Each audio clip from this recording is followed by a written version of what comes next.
So think Bridgerton, but goth, and magical bloodletting. It's not Leclerc, it's Leclerc. Tell me that's not so Halloween. That's kind of suspect already, right? Hello divas, hello darlings. When I tell you the stars were not in my favor to film today, but they are now. They are now, and that's what counts. These are just the ones I have in person. There's a whole other solo books that I don't even have yet. My name is Caileigh, and if you like cozy, fall, chaos, witchy vibes, you're in the right place for today, because today we are talking about my fall TBR, and I could not be more excited. Tell me your number one spooky read in the comments, and then wait to see if it's a book in my stack. Because I have so many books this fall, more so than I did last year, and I'm very excited to share them with you. Look at this. Is that not so cool? One of the sweet ladies in my book club got us all these little spiders from the Rock show. This one, I think it's carnelian. I don't know, but there were so many cool ones, and this one fits my fall decor, and I'm so happy about it. The vibe for my October TBR, splitting into three kind of loose but overlapping circles. I have approximately 6 books that fall into these categories that I'm looking forward to reading this fall, and then I have what I'm reading now, which I will update you on at the end of the video. The first section, the first vibe that we're going with is like autumnal ambiance. Think New England, think Gilmore Girls, cozy cup of coffee, blankets, maybe a little bit of snow, but only a light dusting, cool crisp air. This is what we're going for fall ambiance. And the first book that I have in this category is The Academy by Ellen Hildebrand and Shelby Cunningham. I love reading about rich people and their problems, especially in an academic setting, and I love the way Ellen Hildebrand writes characters and moves a plot along. I think this book is going to be the most perfect fall read for the back to school season specifically. Tiffin Academy is this boarding school in New England, and they jumped 17 places up to be ranked the number 2 boarding school in the nation. That's kind of suspect already, right? Everyone's like, oh, maybe it is. Maybe Tiffin is really nice. But there's a social media platform that somebody starts airing out everyone's dirty laundry on. And everyone from students to faculty to maintenance has something to hide. And I love some secrets. The ambiance of crisp, cool air, leaves falling like orange, that bright golden orange light in the fall, and also the chill of everybody's dirty laundry being aired out. Just sounds so perfect for fall. I will be picking this up very soon because I saw it at Costco the other day. So you know I'm gonna buy a Costco book. Next in that fall ambiance section, we have a more fluffy book. This is a paranormal opposites attract roommate romance, and it sounds so fluffy and cute. This is to balance out all the doom and gloom I'm about to be diving into, because all the October themed books obviously are like dark and mysterious and murderous. So I have to have something a little bit fluffy to balance it out. So my next book is called My Roommate is a Vampire by Jenna Levine. Cassie is this starving artist who is about to be evicted because she can't make rent when she finds this ad that seems far too good to be true. Frederick Fitzwilliam has an opposite schedule. He's considerate, he's caring, he's interested in her art, but Cassie finds bags of blood in the fridge. And she's like, what's this? And he has to come clean that he is actually, in fact, a vampire, and he has a proposition for her. I have no idea what that means, but it sounds really cute. The Goodreads reviews said it's cute, if not predictable, but that's exactly what I would expect. I mean, your biggest mystery point is revealed in the blurb. So I'm not expecting a lot from it. I am in fact expecting very little because I need it to be low stakes to balance out the rest of my TBR for this season. I'm also sorry about the echo in here. I am loud, the space is small, and I don't have a lot of furniture yet, but if you want to help me get furniture, you can subscribe and stick around and watch me furnish my apartment. Thank you. Those are the only 2 like autumnal ambiance books that I have. Now we start diving into like the deeper, darker gothic kind of vibe, starting with dark academia. These 2 vibes of dark academia and thrills and chills kind of overlap in most of these books, which is why it's kind of like a Venn diagram. There's a little bit of everything in each book. The next book I've been talking about for a little while, and that's Mistress of Lies by K.M. Enright. I picked this up, I think almost exactly a year ago. It was like in December, and I still haven't read it. This is a gothic horror romantasy with 3 points of view alternating between Shan Leclerc, Isaac, and Samuel. Shan Leclerc, but no, it's not spelled like that. It's not Leclerc, it's Leclerc. Shan is the daughter of a powerful but shamed blood worker, which to my understanding, blood working is like a mix of blood magic and bloodbending from Avatar: The Last Airbender. And she schemes her way into being the lady of the house to protect her younger brother from the wrath of her father. Shan is on a warpath for revenge. We don't really know exactly what for, but you get the feeling it's because her family was kind of disgraced. Samuel is a bastard with a frightening gift that he has tried to hide away. He tries to avoid those with magic at all costs, but he finds a dead body and he is inextricably intertwined with the magical world because he finds the body. Our third perspective is Isaac, who is a royal blood worker working for the Eternal King. We don't know much about Isaac so far. The three of them are tasked by the Eternal Vampire King to find this criminal that is committing crimes all through the country, mostly of the murderous variety. Their paths become more tightly intertwined over the course of the book. I have no idea how this is going to turn out. I do know that the second book just came out, so I do want to read this really quickly, but it is very intense right out the gate. I started this a while back, I'm 67 pages in, and it is very good and the writing's very nice, very atmospheric, very gothic, but I'm not ready for that kind of intensity yet. It's kind of giving Bridgerton, the fact that it's very Victorian. So think Bridgerton, but goth and magical bloodletting for the sake of supremacy in this country.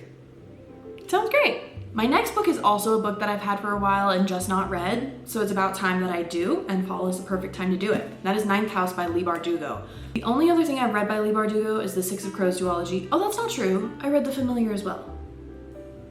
It didn't stick out to me, but there is not a day that goes by that I do not think about the Six of Crows duology. It sits on my shelf, I look at it, and I tell everybody else that they need to read it too, because it is just so good. Incredible world building. I can still see Ketterdam so vividly in my brain, and I love those characters. I'm overdue for a reread, to be honest, because I miss them. I miss them, and I don't remember all of what happens, but I remember being so heartbroken, and I need to read it. All that to say, I really enjoy Leigh Bardugo's writing. I think she does a great job. I picked up Ninth House, I think over a year ago, maybe over 2. It's been a while. This is a dark academia, thrills and chills kind of book. This is Yale University, very much culty witchy vibes. Our main character, Alex, is the sole survivor of an unsolved multiple homicide, and when she's in the hospital, this mysterious benefactor gives her a full ride scholarship to Yale. She doesn't really understand why, but she is tasked by this benefactor to monitor the secret societies of Yale University that kind of operate in the underground and in the shadows of the university. As Alex pays more attention, she finds that the actions of these secret societies are far more occult than innocent or academic. So I'm really intrigued to see where it goes. It seems very spooky-ooky, very dark gothic school vibes, and I've had it for forever. So I figure now is the perfect time. It's kind of a thicker book. It's gotta be like 450 pages is my guess. There's no way I just guessed that. What are the chances that there's 450 pages exactly? That was crazy. So it's a little bit thicker, but it's not crazy. We'll see how I like it. I don't remember if this is a duology or a trilogy, but I know that there's a sequel to it at least. And we'll see if I like it enough to read that as well. The next book I found at Second & Charles. A copy that I found was just too pretty to say no to. The cover screams Halloween, so I had to pick it up. That is Immortal Dark by T.S. Germa. I'm sorry if I'm saying that wrong. I don't know how to say it. Look at the cover. There's a university or like a fancy old building and a hand and all this red. And then these pretty sprayed edges. No soul can enter without an invitation. It's gorgeous. And then I was like, let's check what's going on here. Tell me that's not so Halloween. Seek mind above blood, and if you must bleed, use it as ink. Excuse me? What are you talking about? Gorgeous Halloween book. This follows Kidan, who is an orphaned heiress and grew up far away from the arcane society she was born into, where human families bind themselves to vampires to gain power.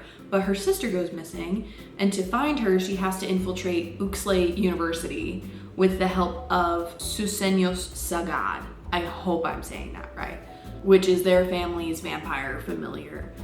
But as she's at the university, there's a murder that mimics her sister's disappearance, and Kidan is drawn more into this world of vampires that she formerly knew nothing about. It starts to seem kind of like a life and death kind of scenario. It sounds like there's a subplot of romance with Mr. Vampire Man, so that sounds very interesting to me, as we know. It just seems very dark all the way around. Kind of thrilling, kind of murderous, kind of mystery. So it sounds good. It sounds perfect for the season. Oh, there's a letter.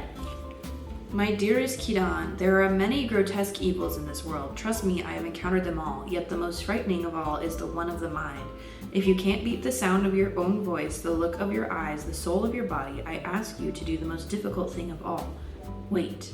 Wait for the next day, hour, minute, and when it comes close... That's where it ends. What's she supposed to do? Well, I'm intrigued. Next, we have another book I've been talking about for quite some time, and that is With a Vengeance by Riley Sager. Riley Sager is the reason I started posting online, because I loved The Only One Left so much, so I'm thrilled to read this. This book takes place over a 14-hour train ride from Pennsylvania to Chicago. Anna Matheson has invited these people on the train to seek retribution for the downfall of her family, but when one of them is murdered on board, she's forced to protect them and also try and catch the killer in their midst. It seems very much like an interesting murder on a train whodunit kind of book. I've never read The Murder on the Orient Express, but it sounds kind of similar. I think someone said that too. David Baldacci says, a clever and fun mashup of Agatha Christie's And Then There Were None and Murder on the Orient Express. Sager wields a deft hand in bringing all the elements together in a rip-roaring, tension-filled tale of greed, murder, and revenge. Enjoy the ride on the Phoenix, which is the name of the train. I feel like this is gonna go really quickly, and I don't feel that it's gonna be too spooky at all, just like a quick little thriller. So I'm looking forward to reading it as a lighter read comparatively to all the gothic, almost horror that I'll be reading. The last books that are on my TBR for fall are the rest of the Zodiac Academy series. I am on book 4. I have not continued to read yet because I needed a little break after as involved as I got at the end of book 3. Zodiac Academy focuses on Tori and Darcy, two girls that were living in the mortal world that come to learn that they are the lost heirs of Celeria, and they kind of have to fight to reclaim their throne while also fighting to catch up academically, culturally, magically with their peers and their competition for the Celerian throne. Not only that, but we have just learned that there is foul play afoot. There's enemies to lovers, there's a dark adversary, there's so many tropes you can't even believe. I mean, it's chosen one, it's forbidden romance. I have a strong feeling there's gonna be a wide shoes moment somewhere in here. You get multiple perspectives featuring Tori and Darcy, featuring Tori and Darcy, but also the 4 heirs of the Celestial Council, who are largely our love interests. So much magic, so much fantasy. It's in an academic setting, so it's tons of fun, and I honestly am really enjoying it. It's very much a mindless read, but it's really, really fun to read. It also takes place in the fall, so it's perfect for this time of year. I'd love to know what books you're gonna add to your TBR from this video. My other best recommendation for building a TBR is to search up like fall book aesthetic on Pinterest and just scroll through. You'll find cutesy, you'll find gothic, you'll find horror. I'm sure you'll find some thrillers. I guarantee you'll find Stephen King's name. There's so many books in this genre that I don't move into because they're too much for me. Also, just watching people's fall vlogs. I love watching fall reading vlogs. I will be sharing mine with you very shortly. Because I am a mood reader, I don't know which of these I will be reading first, but I am going to challenge myself to read them all by November. 6 books plus Zodiac Academy. I'm not sure that I'll try and get through all of Zodiac Academy by the time November comes around, but I will try and get through at least another one of the books, just so that I'm moving forward in the series, because I really do want to know what's going on. I've been away from it so long that I'm now like yearning to be with those characters again, even though they kind of suck. Like, they're all stupid for one reason or another, and some of them just like genuinely suck, but I kind of miss them. Little lovable idiots. So I'm looking forward to jumping back into that. Let me know what book you think I should read first in the comments. And now we'll get into our reading updates. Right now, I am reading A Darker Shade of Magic by V.E. Schwab. Now listen, I was so wary because I don't like Addie LaRue. I did not like The Invisible Life of Addie LaRue. I would not read it again. I gave away my copy. It is just really not for me. At the same time, the girls in my book club absolutely loved it. She's not for me. But my brother, who also suffered through Addie LaRue, recommended A Darker Shade of Magic to me. This brother has also never steered me wrong when it comes to a book. He has only ever recommended really good books to me. So I've started A Darker Shade of Magic. I'm about 20% of the way through. It's very interesting, and V.E. Schwab's writing in this is way better in my opinion. She still has that same kind of tone, and it's almost prose-like, but in Addie LaRue, it just drags. But in A Darker Shade of Magic, it adds depth to the story. In A Darker Shade of Magic, you have 4 different Londons that are essentially mirror worlds that have varying degrees of magic. Red London is where Kel, one of our main characters, is from. Kel is an Antari, which means that he is, from what I understand, magic made manifest, is one of the few that can travel between the mirror worlds of the Londons. The other Antari is named Holland, who is from White London. White London, people got so corrupt for the power of magic that the magic is hiding from them, but there are some really powerful people in White London. Then conversely, you have Grey London that has no magic left. There's essentially ley lines in the mirror world. The ley lines are one of the few areas in Grey London that still kind of radiate that there was something here, but there's no magic otherwise. And then there is Black London, which has been reduced to somewhat of a bedtime story. The Londons were sealed off from each other, and Black London got entirely consumed by the magic. Being 20% in, I feel like I should know more, but it's still really good, and I'm really enjoying it. I don't remember if that one's a duology or a trilogy. So far, I like the characters, I like the writing. I do like the intrigue that's happening. The pacing is a little bit slow, but it makes sense to me. It's a lot of world building, but things are still moving. I just wish it might move a little quicker. I am so happy to be reading fall books and to feel the crisp air. I love that A Darker Shade of Magic is my first jaunt into fall reading, and I am so thrilled to read the rest of my fall TBR. Let me know what I should read next, or do a buddy read with me. If you made it this far into the video, thank you so much for watching. Comment a little stack of books, or maybe like a fall leaf. Whatever you feel, whatever screams fall to you. Give me a little emoji and tell me what you'll be reading this fall. I cannot wait to update you guys. I have a couple of reading vlogs coming very soon. Follow me on Instagram at bookedwithcaileigh to see what I'm reading now. If you're looking for cozy, comfy clothes this fall, I will never stop plugging them because they're so good. Comfort, you want a comfort set. You've been curious this whole time. It's really time for you to try it. There's hardly a day I don't put on one of my comfort sweaters, and I think you should experience that kind of love. Go to comfort.com/booked to get 15% off of your purchase. They have so many cute fall colors that they're launching. I highly recommend you take a look. Next, I'll be telling you more fall recommendations beyond what I'm reading this fall. Stay tuned, subscribe to see my next videos, and I will see you guys very, very soon. Take care, love you, bye!